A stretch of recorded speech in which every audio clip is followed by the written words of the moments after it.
گھر میں غصہ کرنا گویا گھر کو ویران کرنا ہے۔ کبھی کسی کی اصلاح کے لیے اپنے آپ کو مت بگاڑو۔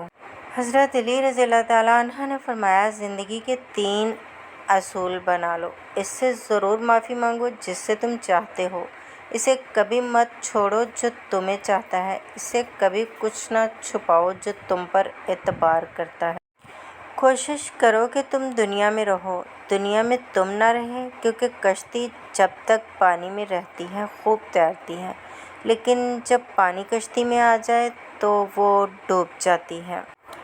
حضرت علی رضی اللہ تعالیٰ عنہ نے فرمایا، جب حق پر رہتے ہوئے تمہاری مخالفت حد سے بڑھنے لگے تو سمجھ لو اللہ تمہیں کوئی مقام دینے والا ہے۔ حضرت علی رضی اللہ تعالیٰ عنہ نے فرمایا، اچھے لوگوں کا تمہاری زندگی میں آنا تمہاری قسمت ہوتی ہے اور انہیں سنبھال کر رکھنا تمہارا ہنر۔ اخلاق وہ چیز ہے جس کی قیمت کچھ نہیں دینا پڑتی مگر اس سے ہر چیز خریدی جا سکتی ہے۔ امیر المومنین سیدنا علی مرتضیٰ فرماتے ہیں، اپنے گھروں سے مکڑیوں کے جالے دور کرو، کیونکہ انہیں گھروں میں لگا ہوا چھوڑ دینا ناداری کا باعث ہوتا ہے۔ حضرت علی رضی اللہ تعالیٰ عنہ نے فرمایا، کسی کی تباہ حالی پر خوش نہ ہو، خبر نہیں کل زمانہ تمہارے ساتھ بھی یہی برتاؤ کرے۔ حضرت علی رضی اللہ تعالیٰ عنہ نے فرمایا، اللہ کو غافلوں کے درمیان یاد کرنے والا اس سرسبز پودے کی طرح ہے جو خشک گھاس کے درمیان ہو۔ دنیا کی جو چیز بھی تم سے کھو جائے وہ غنیمت ہے۔ مومن کی عزت لوگوں سے بے نیازی ہے۔ زبان ایسا درندہ ہے کہ اگر اسے چھوڑ دیا جائے تو تمہیں ہی چبا جائے گی۔ ہر آدمی کے مال میں اس کے 2 شریک ہوتے ہیں، ایک اس کے ورثہ اور دوسرے حادثات۔ عاقل اپنے کام پر اور جاہل اپنی امیدوں پر بھروسہ کرتا ہے۔ عاقل کمال چاہتا ہے اور جاہل مال چاہتا ہے۔ فرمانے حضرت علی رضی اللہ تعالیٰ عنہ، جانور میں خواہش اور فرشتے میں عقل ہوتی ہے مگر انسان میں دونوں ہوتی ہیں۔ اگر وہ عقل دبا لے تو جانور، اگر خواہش کو دبا لے تو فرشتہ۔ حضرت علی رضی اللہ تعالیٰ عنہ نے فرمایا، ہر شخص کا غم اس کی ہمت کے مطابق ہوتا ہے۔ انسان کے جسم کا سب سے خوبصورت حصہ دل ہے، اگر یہی صاف نہ ہو تو چمکتا چہرہ کسی کام کا نہیں۔ امیر المومنین حضرت علی رضی اللہ تعالیٰ عنہ کا فرمان ہے، ڈرو تو صرف اپنے گناہوں سے اور امید رکھو تو صرف اپنے رب سے۔ حضرت علی رضی اللہ تعالیٰ عنہ نے فرمایا، کبھی کسی کے سامنے اپنی صفائی پیش نہ کرو، کیونکہ جسے تم پر یقین ہے اسے ضرورت نہیں اور جسے تم پر یقین نہیں وہ مانے گا نہیں۔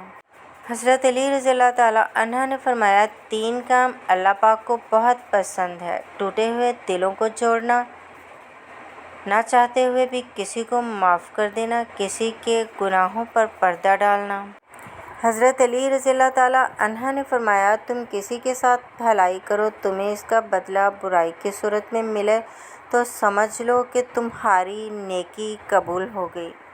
امیر المومنین حضرت علی رضی اللہ تعالیٰ عنہ نے فرمایا، سردار وہ ہوتا ہے جو دوسروں کے اخراجات برداشت کرے، منافقت نہ کرے، دھوکہ نہ دے، طمع لالچ نہ کرے، قوم کی خدمت کرے۔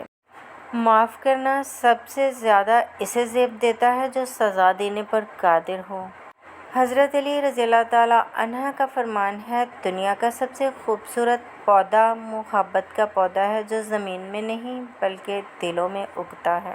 حضرت علی رضی اللہ تعالیٰ عنہ نے فرمایا، پریشانیاں حالات سے نہیں خیالات سے پیدا ہوتی ہیں۔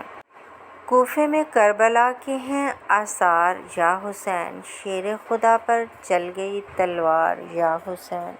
حضرت علی رضی اللہ تعالیٰ عنہ فرماتے ہیں کہ حسن رضی اللہ تعالیٰ عنہ سینے سے سر تک رسول اللہ صلی اللہ علیہ وسلم سے مشابہت رکھتے تھے اور حسین رضی اللہ تعالیٰ عنہ سینے سے پاؤں تک نبی اکرم صلی اللہ علیہ وسلم سے مشابہت رکھتے تھے۔ حضرت علی رضی اللہ تعالیٰ عنہ نے فرمایا، اگر تم اس وقت مسکرا سکتے ہو جب تم پوری طرح ٹوٹ چکے ہو تو یقین جانو دنیا میں تمہیں کبھی کوئی نہیں توڑ سکتا۔ حضرت علی رضی اللہ تعالیٰ عنہ نے فرمایا دنیا کو خریدنا بیوقوف لوگوں کی تجارت ہے۔ حضرت امام رضی اللہ تعالیٰ عنہ نے فرمایا بہت سے انسان ایسے ہیں جنہیں زبان نے موت کے گھاٹ اتارا ہے۔ حضرت علی رضی اللہ تعالیٰ عنہ نے فرمایا جو شخص اللہ تعالیٰ سے مدد چاہتا ہے اللہ تعالیٰ اس کی مدد ضرور فرماتا ہے، اور تمہارے پروردگار نے فرمایا ہے کہ تم مجھ سے دعا کرو میں تمہاری دعا قبول کروں گا۔ حضرت علی رضی اللہ تعالیٰ عنہ نے فرمایا جھوٹ بول کر جیتنے سے اچھا ہے تم سچ بول کر ہار جاؤ۔